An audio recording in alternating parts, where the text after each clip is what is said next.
We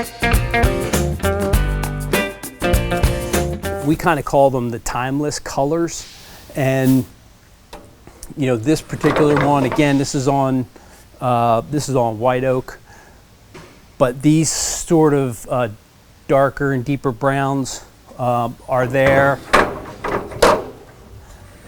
This happens to be on red oak, and again, color-wise, these traditional and timeless colors are always going to be around for sure. So when people ask us, what's something that's going to look good and not as trendy as current, in 20 years, those are the typically the colors that we see that typically work best.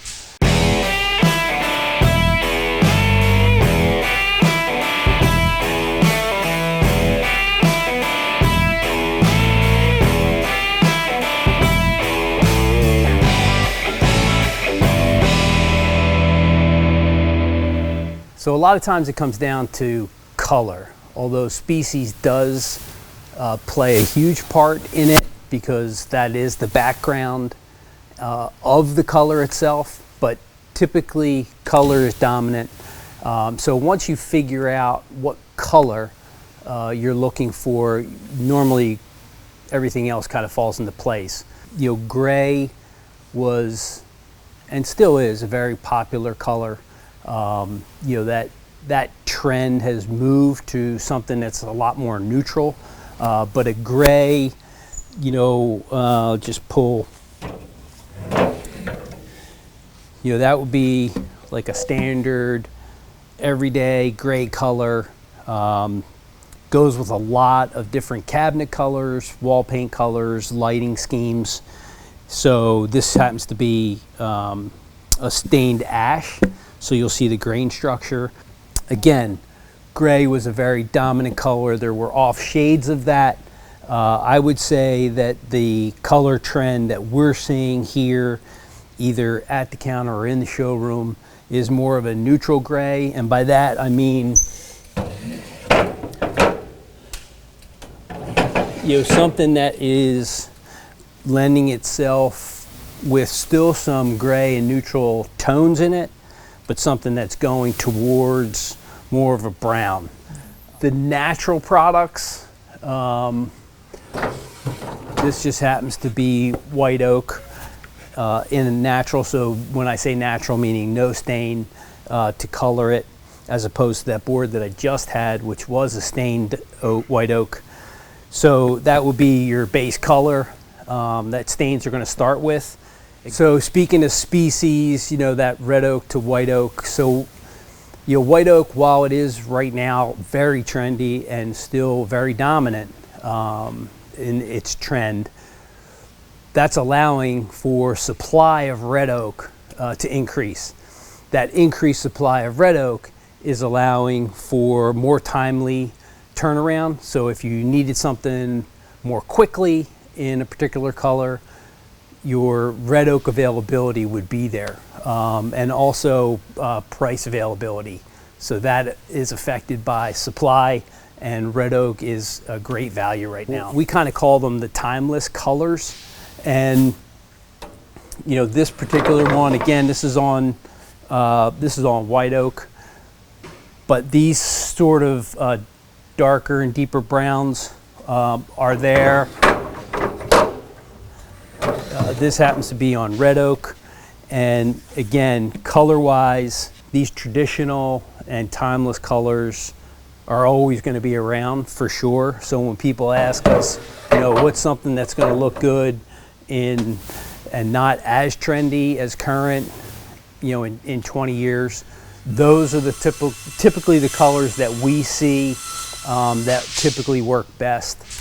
Grade-wise, again, that's going to come down to personal preference, and by grade, I'm talking about something that could be character grade and have knots, or something that's a select grade with no knots. With knots, without knots can affect color a little bit. You know, you'll draw on some of the colors because of the darker knots. Again, it really comes down to a personal preference, whether or not you want that rustic look or a more neutral look with the select grade. What we're seeing as far as a trend currently is going to be a wider floor. So what we consider plank, you know, 5 inches, 5 inches and up. That particular width floor, 5, 6, 7, and 8, seem to be really popular right now. And then and then the length. So you want to make sure when you're choosing a floor that's 8 inches wide that you're able to get good length with it. And by length, I mean the random lengths that are in the bundle to match the width. So if you have something that's 10 inches wide, you know, you want a minimum length of 3 foot or 10 foot in length, with random lengths out to, you know, 10 and 12 feet. And that makes for a really nice floor and a great install. But again, keep in mind, trends change, but the floor can always change as well. You can always sand the floor and do a new color and bring it back into a current trend, particularly if you change your cabinets, change your paint, and change your lighting. So as far as trends in the treatment, the surface treatment of a wood floor, there are several. Wire brushing comes to mind, hand scraping comes to mind. Those two treatments typically are done on a pre-finished floor. If the floor is pre-finished and scraped, getting that changed, say in the future, you change your cabinets out or your lighting or your paint and you want to change the floor can certainly be sanded, but you won't get that treatment back, meaning the hand scraped or the wire brushed would be a lot more difficult to do on site again. That was something that was typically done on the line. So any special treatments to the surface of the flooring that was done pre-finished or at the factory would be difficult to duplicate on site. That would be a big difference and you know, change in trend if you decided to change out the floor color or surface treatment, for sure. So another focus, another trend that we see on the good side as well is people's understanding of engineered versus solid. You know, the positive things that an engineered floor can bring to a decision, particularly if you're going over concrete or radiant heat tubes, below grade, crawl spaces, all of those instances, vacation homes where you want to have a wide plank floor, you know, something that's 5, 6, 7, 8 inches. That construction lends to stability and then and gives you good length and width. So that trend or understanding, I should say, of engineered versus solid in wider flooring for a quality install is good. The trend is people understanding that a wider floor in those situations in the engineered platform is a good thing. So the last trend, and certainly not the least, probably one of the more important ones, aside from color, will be the sheen level of the finish on your floor. Finish-wise, you know, a product that's going to come from chosen on a rack like this is going to be a urethane cured on a line.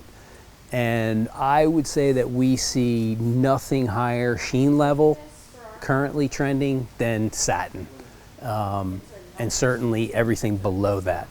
So there are below satin, you're looking at mattes and then super mattes or ultra mattes. Typically the lower the sheen level, the less you'll see microscopic scratches, which over time will indicate wear. Even though the finish and the protection is still there, the higher the sheen level, the more you'll see that scratch. So lower sheen levels, particularly with pets, is a positive thing. You know, you're going to see that scratch less, and the floor will have that newly installed look for a longer period of time. So I hope that was helpful for the hardwood flooring trends that we're seeing here. That is at the showroom, at the counter.